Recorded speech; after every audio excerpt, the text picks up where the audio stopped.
Assalamualaikum warahmatullahi wabarakatuh. Saya Sindok Tafian, mahasiswi STEM tahun 2019.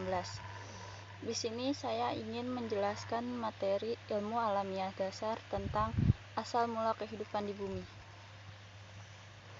Awal mulanya, dunia ini hanya sebatas planet yang kosong, dan lama-kelamaan dunia ini penuh dengan makhluk-makhluk yang menempati bumi ini, dan mulailah terjadi kehidupan di dunia ini. Sejarah kehidupan di bumi dapat diungkap melalui fosil. Kebanyakan fosil ditemukan tertanam dalam batuan sedimen. Melalui proses alam yang panjang, sedimen-sedimen dapat tersusun secara berlapis-lapis membentuk strata. Bumi kita dahulu terbentuk dalam keadaan hangat dan pijar yang secara perlahan-lahan bumi mengadakan kondensasi atau lebih dingin, sehingga pada suatu saat terbentuklah kerak atau kulit bumi.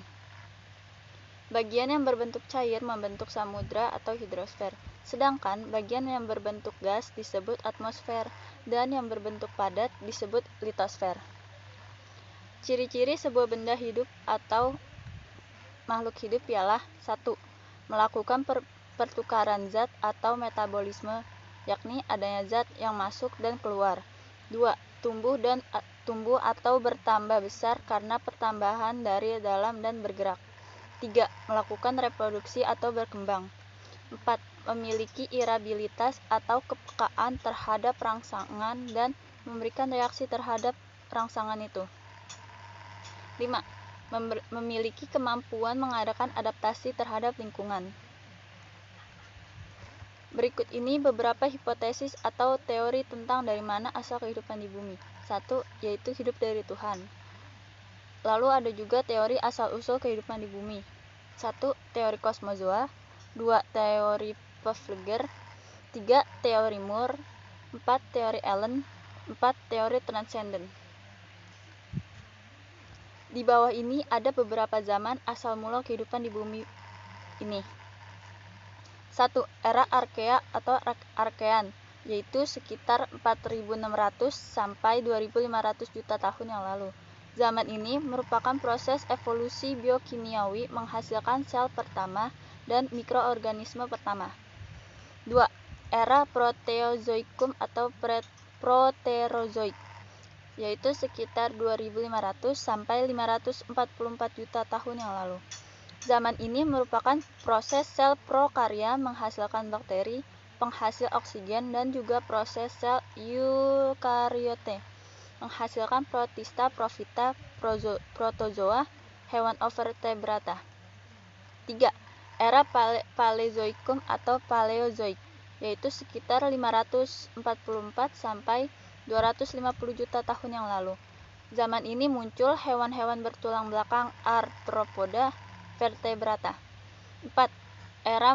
Era Mesozoikum atau Mesozoik, yaitu sekitar 250 sampai 60 juta tahun yang lalu.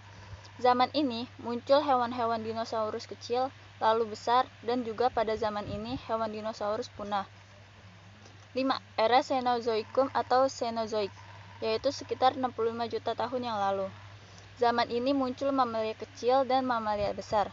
Pada era ini muncul hewan primata seperti monyet, karena monyet merupakan nenek moyang manusia yang disebut manusia purba. Lalu muncul manusia pertama dan manusia modern. Materi kedua yaitu tentang persebaran dan sejarah perkembangan makhluk hidup. Berdasarkan sejarah melalui penelitian geologi, penelitian tentang lapisan kulit bumi berjuta-juta tahun yang lalu dijelaskan perkembangan makhluk hidup dan lingkungannya. Dari awal terbentuknya permukaan bumi, munculnya makhluk-makhluk kecil atau mikroorganisme seperti protozoa yang kemudian berkembang menjadi makhluk yang lebih kompleks, dan kemudian muncullah makhluk-makhluk raksasa, dan muncul makhluk lainnya seperti serangga, reptil, ikan, mamalia, dan sebagainya. Perkembangan makhluk hidup di bumi dapat dijelaskan dengan pembagian zaman berdasarkan geologi. 1. Zaman Arkaikum atau Azoikum, yaitu zaman tertua. Zaman Arkaikum sekitar 2.500 tahun. 2. Zaman Paleozoikum, yaitu zaman kehidupan tua. Zaman Paleozoikum sekitar kurang lebih 340 juta tahun yang lalu. 3. Zaman Mesozoikum, yaitu zaman kehidupan pertengahan.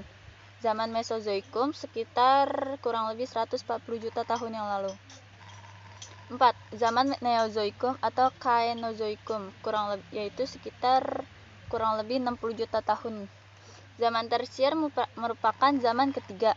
Zaman Kuarter merupakan zaman keempat, yaitu kala Pleistosen Diluvium dan kala Holosen Aluvium. Persebaran organisme di bumi dipengaruhi oleh beberapa faktor, diantaranya yaitu 1. Faktor lingkungan, 2. Faktor sejarah geologi, 3. Faktor penghambat fisik.